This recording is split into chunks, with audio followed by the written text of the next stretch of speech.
Sebelumnya kita sudah belajar tentang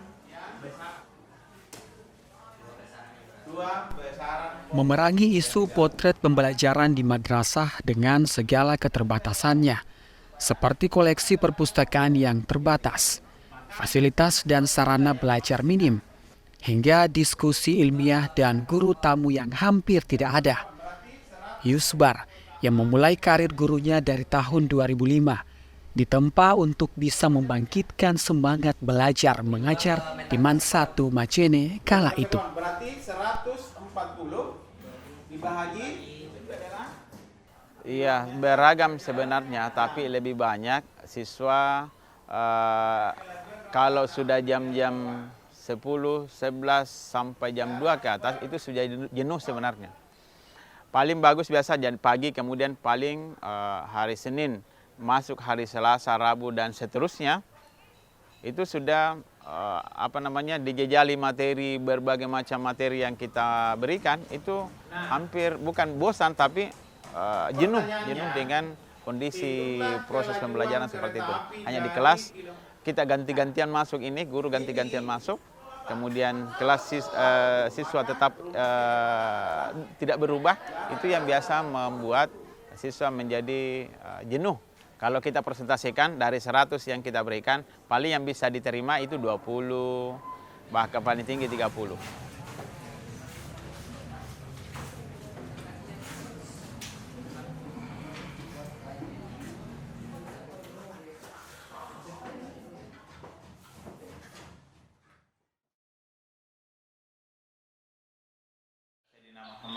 Muhammad, yang kami hormati Bapak Ibu guru yang tergabung di Zoom dimanapun Bapak Ibu berada ini. Mungkin ada beberapa yang ada di kantor, ada mungkin yang di rumah pada suasana COVID pada pagi hari ini. Nah, maksud dari pertemuan kali ini adalah satu program di kita sepakati bersama bahwa kita mau mengembangkan program literasi di madrasah kita ini.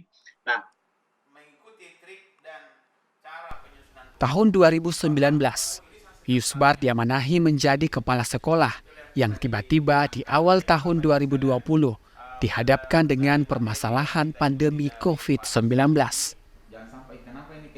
Tidak banyak yang bisa dilakukan siswa-siswi bahkan guru kala itu, hingga akhirnya melalui pembelajaran via Zoom meeting. Yusbar memotivasi para guru dan juga siswa untuk berkarya dalam bidang literasi, yakni menulis buku. Belasan buku pun berhasil tercetak menjadi buah karya para guru dan juga siswa. Mungkin kita sudah biasa menulis semua. Ya, yang kami lakukan sebenarnya adalah mencari potensi teman-teman. Di antara 46 guru, di antara 300-an siswa, itu kami cari siapa yang mau menulis. Untuk mengisi waktu, karena tidak bisa ketemu waktu pada saat COVID itu. Pada saat kita libur semua di rumah. Sehingga kami berpikir bahwa ini perlu ada kegiatan yang terkait dengan pekerjaan di rumah. Salah satunya adalah menulis itu. Sehingga di antara 46 guru itu ada 15 yang ikut pelatihan. Siswa itu ada juga 15. Jadi yang total yang ikut pelatihan itu 30 orang. Ya, pelatihan secara online untuk menyusun buku, menulis buku. Nah, dari proses yang berjalan itu setelah pelatihan, proses yang berjalan, ternyata yang berhasil dari 15 guru yang ikut, itu 12 yang bisa menulis. Yang ada bukunya, yang sampai selesai. Kemudian siswa yang ikut adalah 15, yang bisa berhasil sampai selesai itu 7. Ya, ada 19 buku yang kami launching sama-sama, kemudian ternyata itu menjadi berefek kemana-mana. Banyak, ada beberapa penghargaan yang kami dapatkan terkait dengan kegiatan itu. Termasuk salah satunya adalah kami dianugerahi sebagai penggiat literasi daerah yang dilakukan oleh teman-teman di Mendaguru. Karena ternyata hanya kami yang bisa melakukan sebanyak itu dalam satu sekolah. Guru dan siswa menerbitkan buku itu. Ini disusun sebenarnya perjalanan Sosok Yusbar yang sudah 20 tahun mengabdi bisa dibilang berhasil membentuk citra baru dalam sistem pembelajaran di madrasah. Hingga ia mendapat anugerah Guru Madrasah Berprestasi di tahun 2021 dengan program yang diusung, program penggerak kreativitas pengembangan kurikulum.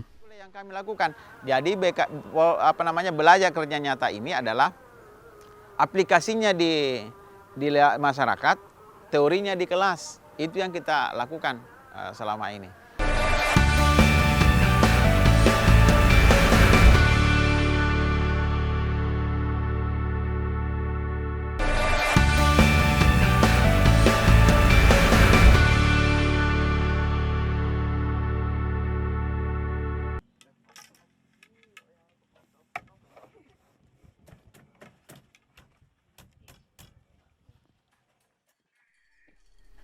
Belajar kerja nyata merupakan praktek proyek sosial yang dilakukan siswa dalam berbaur bersama masyarakat dengan tujuan program ini dapat berkelanjutan untuk masa depan siswa dan juga bekal sukses dalam bermasyarakat. Program ini merupakan wujud nyata dari sebuah kurikulum baru di dunia pendidikan yang dicanangkan Kementerian Pendidikan, yakni kurikulum Merdeka Belajar. Bahkan di saat sekolah lain masih kesulitan dalam penerapannya, Man1 Majene sudah bisa mengimplementasikannya kepada siswa. Kini beberapa program belajar yang masih terus berjalan, yakni kelas menenun. Memang kepala madrasah kami ini memang selalu mendorong untuk inovatif dalam pembelajaran. Jadi kami sebagai guru-guru memang berpikir bagaimana menerjemahkan perintah beliau untuk belajar di alam, kemudian pembelajaran abad 21 dan holistik itu kita artikan ditunjang dengan aturan-aturan kependidikan yang ada, bahwa itu membolehkan kita belajar kerja nyata di masyarakat. Itu sudah ada aturannya, jadi kepala madrasah ini sangat mendorong itu. Kita mencoba berinovatif bagaimana kalau kita bawa anak-anak ke masyarakat, kemudian sambil menumbuhkan local wisdom atau muatan-muatan lokal yang ada di sekitar kita, supaya muatan lokal itu tidak hilang di masyarakat. Jadi anak-anak karena sudah menjauhi tenun mandar ini, jadi kita perkenalkan kembali, bawa ke komunitasnya, kemudian mengajarkan mereka, dan itu sangat diapresiasi oleh komunitas-komunitas itu. Kalau belajar kerja nyata ini khusus untuk Panete ini biasanya 1 semester, tapi di lokasi benar-benar di lokasi komunitas Panete itu paling 2-3 bulan, tidak terlalu lama. Kenapa 2-3 bulan? Karena mereka kan baru belajar. Jadi untuk menyelesaikan 1 lembar kain, waktu 2-3 bulan itulah yang dibutuhkan. Karena bukan cuma untuk menyelesaikan itu, ada rangkaian pembelajaran sebelum manete mereka. Di dalam kelas menenun, beberapa kelompok siswa dititipkan ke masyarakat penenun di Desa Tenun Renggean dan Limboro, Kabupaten Polowali Mandar. Untuk mempelajari tenun mulai dari budidaya ulat sutranya seperti apa, hingga terjun langsung mengikuti arahan penenun lokal Mandar saat memintal benang menjadi sebuah tenunan. Ya senang karena anak-anak bisa mengenal budaya Mandar ini. Itu manete yang kayaknya sekarang sudah hampir punah. Harapan saya semoga kegiatan ini bisa lebih dikembangkan lagi. Dalam artian sekolah-sekolah lain pun bisa mengadakan kegiatan pembelajaran menenun ini. Dan semoga kegiatan ini juga kelompok tenun kami yang ada di Serenggeang bisa dikenal oleh masyarakat luas.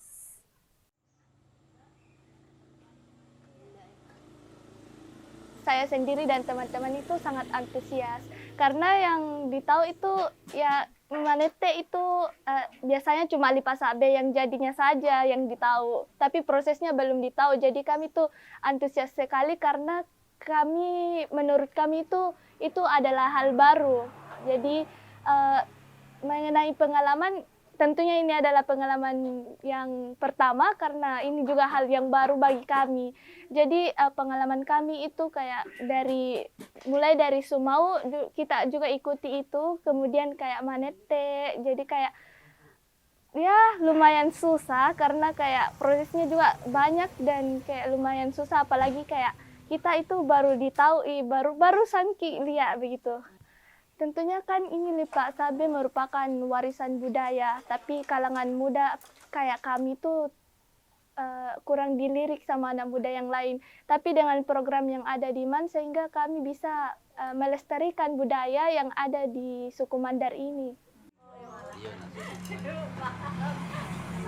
Banyak manfaat dari model belajar kerja nyata yang Yusubar gagas bersama guru-guru untuk siswa. Dengan mempelajari tenun, siswa bisa belajar bersosialisasi dengan masyarakat, hingga bisa ikut melestarikan kerajinan tenun khas Sulawesi Barat. Di sini di kelas paling belajar tentang, oh ini jenis-jenis sarung, ini bahan-bahan sarung, kemudian ini corak-coraknya, kemudian ini nama-nama alatnya, tapi belum tahu wujudnya. Nah, ketika kita bawa ke masyarakat, mungkin di sini bisa menyebutkan, oh sudah ada nilainya, nilai pengetahuan. Tetapi setelah kita bawa ke masyarakat, bukan lagi hanya nilai pengetahuan, tetapi nilai skill, ada skillnya, sudah ada keterampilannya, bisa mempraktekkan sendiri, bisa merasa sendiri bagaimana alat ini berfungsi dengan baik, bagaimana membuat sarung dengan baik. Ternyata membutuh ketelitian, buku telaten, butuh kesabaran.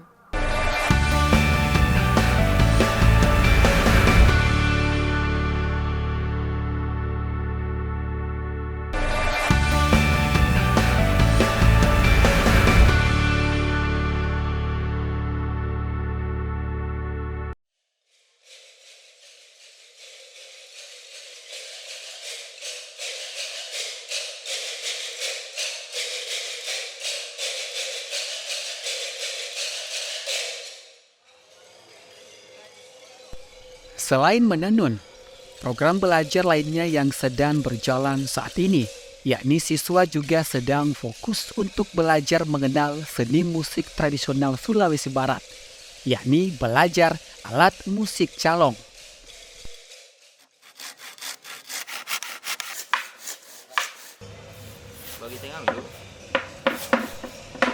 Tidak hanya mengenalkan calong secara teori saja, namun konsep belajar seni calong ini, siswa terjun langsung dalam pembuatan alat musik calong dengan pendampingan guru kesenian dan juga penggiat calong Mandar.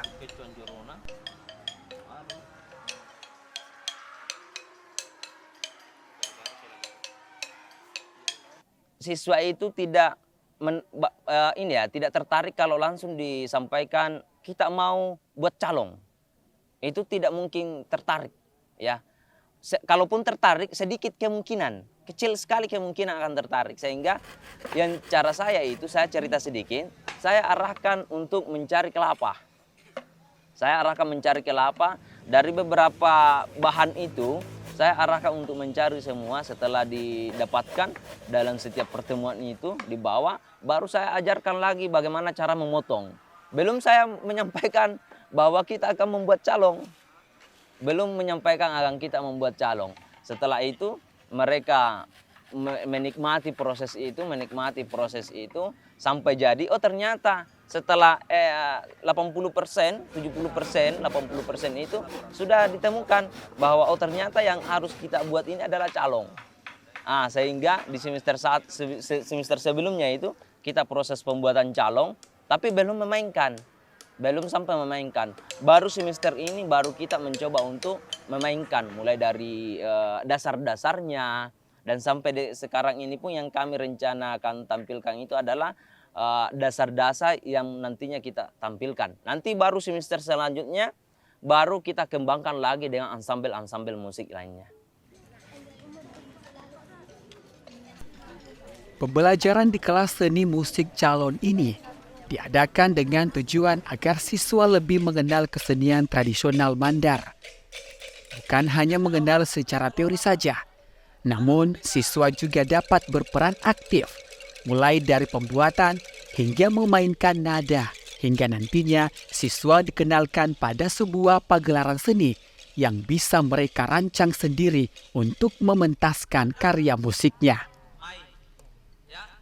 Iya, setiap tahun, setiap akhir kegiatan proses belajar kerja nyata ini, di kita selalu tutup dengan kegiatan semacam pentas, ya. Entah itu pentas seni, entah itu adalah pameran karya. Kemudian ada juga kegiatan yang kita tutup dengan Expo Madrasah. Artinya seluruh hasil-hasil dari seluruh mata pelajaran itu kita tampilkan. Itu kita tampilkan dalam satu kegiatan. Kemudian anak-anak sendiri ketika ada pengunjung, mereka menjelaskan sendiri bahwa ini yang dilakukan, ini hasilnya, ini prosesnya. Sehingga anak-anak itu ada targetnya. Ada targetnya bahwa di akhir nanti saya mau menjadi yang terbaik, menampilkan yang terbaik di antara teman-teman saya. Jadi ada kompetisi secara baik, yang sehat di antara teman-temannya bahwa saya akan menampilkan hasil yang terbaik. Walaupun jenis yang mereka buat beda-beda. Tapi pasti mereka merasa bahwa oh, saya akan membuat ini daya tarik tersendiri dari apa yang saya buat.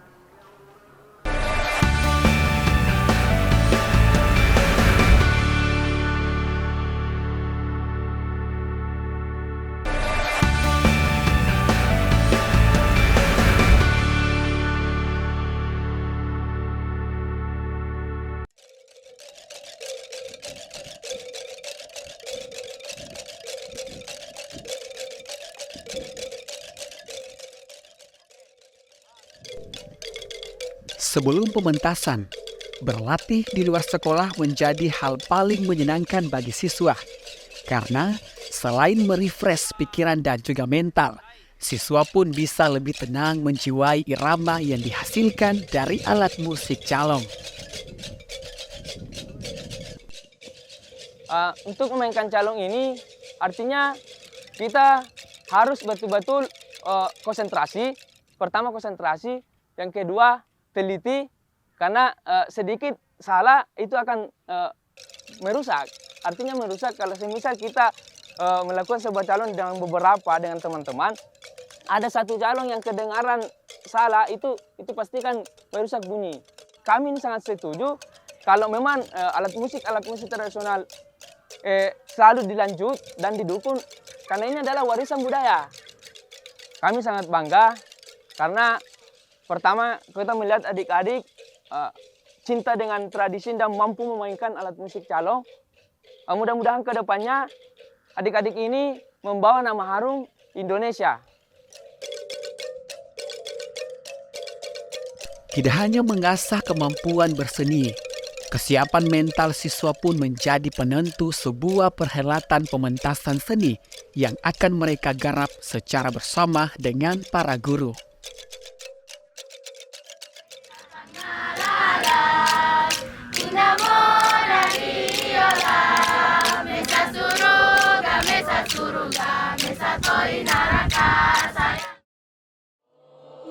Satu Majene hadir untuk melestarikan di kalangan peserta didik.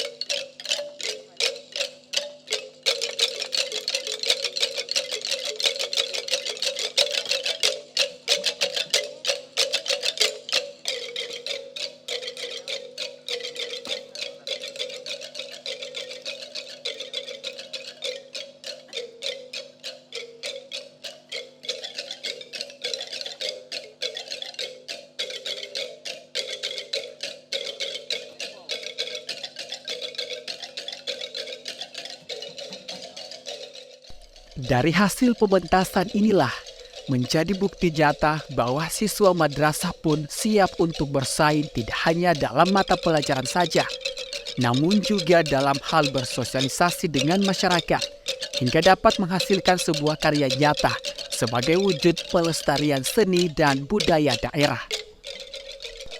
Rasa anak kita, karakteristik jiwa masing-masing. Kebetulan sekali anak saya itu bukan cuma di multimedia, tapi juga aktif di kegiatan sanggar. Dan saya sangat berterima kasih sebab dari hal yang kecil ini, yang mungkin orang lain anggap itu tidak seberapa, tapi bagi saya melihat sisi positifnya, secara psikologis anak kita semakin percaya diri dan punya apresiasi kepada seni, khususnya yang ada di Kabupaten Majene ini. Latar belakang beliau ini kan dari S2-nya ini adalah S2 yang terkait dengan kurikulum. Nah, kami terus terang sangat bergembira dan merasa memberikan apresiasi luar biasa karena setiap apa yang kami sarankan kepada beliau terkait misalnya membuat kelas olahraga, membuat kelas seni, itu direspon dan dilakukan. Dan kami pun dengan respon yang seperti itu, kami mensupport dengan berbagai mungkin anggaran, kebijakan-kebijakan kami support. Karena kepala madrasahnya itu juga memberikan respon yang luar biasa terhadap perkembangan model pembelajaran yang ada sekarang. Dan beliau luar biasa, punya inovasi dan berani melakukan hal-hal yang baru dalam yang belum ada dilakukan di sekolah-sekolah lain. Guru yang baik adalah guru pembelajar, yaitu guru yang senantiasa meningkatkan kapasitas dirinya. Rancangan dan implementasi dari kurikulum kreativitas yang digagas Yusbar membuktikan bahwa madrasah lebih baik madrasah. Inovasi itu tidak lahir begitu saja, tetapi melalui proses belajar. Jadi jangan pernah berpikir bahwa inovasi akan muncul ketika tidak belajar. Jadi anak-anak sekalian, mari kita belajar sehingga kita punya inovasi untuk melakukan sesuatu.